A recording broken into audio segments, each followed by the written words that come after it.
এত গরমে আমি তৈরি করব মাখানার আইসক্রিম। মাখানার আইসক্রিম খেতে বন্ধুরা ভীষণ সুস্বাদু হয়। তোমরা একবার হলেও প্লিজ বাড়িতে ট্রাই করে দেখো, আর খুব অল্প সময়ে তৈরি হয়ে যাবে। এখানে দেখো আমি নিয়ে নিয়েছি 1 কাপ মাখানা। মাখানাগুলো দেখতে কত কিউট হয় তাই না, একদমই ছোট্ট ছোট আর কতটা হালকা।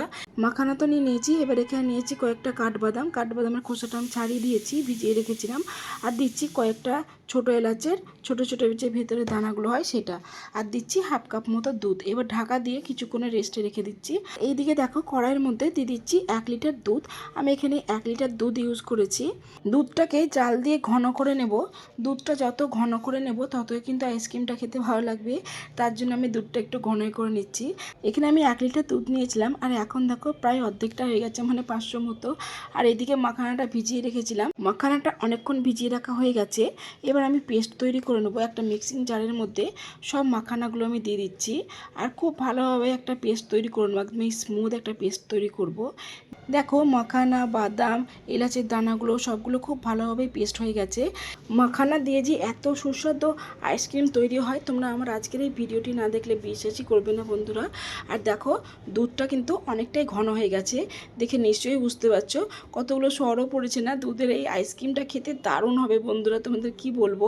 দুধটা খুব ঘন হয়ে গেছে, এর থেকে বেশি ঘন আমি আর করবো না। এর মধ্যেই দিয়ে দিচ্ছি 3 টেবিল স্পুন মতো চিনি, আর দিচ্ছি কিছুটা বাদাম আমি ছোটো ছোটো করে কুচিয়ে নিয়েছিলাম, সেই বাদামগুলো দিয়ে দিচ্ছি। আর যে পেস্টটা তৈরি করেছিলাম মাখানার, সেই পেস্টটাও দিয়ে দিচ্ছি।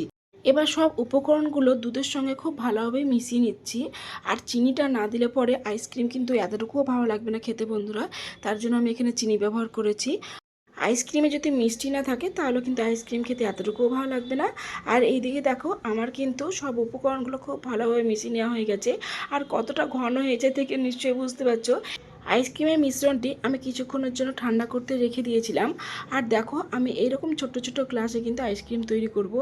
এবার আমি ছোট ছোট করে ফয়েল পেপারগুলো কেটে নিয়েছি। এবার দেখো গ্লাসগুলোর মুখ আমি আলতো করে বন্ধ করে দেবো। খুব সাবধানে করতে হবে গ্লাসটা, কেননা গ্লাসগুলো খুব পাতলা, তার জন্য খুব সাবধানেই করছি, দেখে নিশ্চয়ই বুঝতে পারছো। এবার এই মুখটা চেপে রাখার জন্য আমি একটা গার্ডার দিয়ে খুব ভালোভাবে সিল করে দিচ্ছি। প্রত্যেকটা গ্লাসই আমি একইভাবে সেমভাবে আমি কিন্তু সিল করে দেবো, দেখে নিশ্চয়ই বুঝতে পারছো। আইসক্রিম তো অনেক রকমই খাই বন্ধুরা, কিন্তু যে আইসক্রিমগুলো বাড়িতে তৈরি করি খেতে যতটা ভালো লাগে তার থেকে অনেক বেশি আনন্দ লাগে, ভীষণ ভালো লাগে। আর দেখো আইসক্রিমগুলো আমার সবগুলো কিন্তু মুখগুলো বন্ধ করা হয়ে গেছে। এবার আমি প্রত্যেকটা আইসক্রিমের ভিতরে কাঠি দিয়ে দেবো।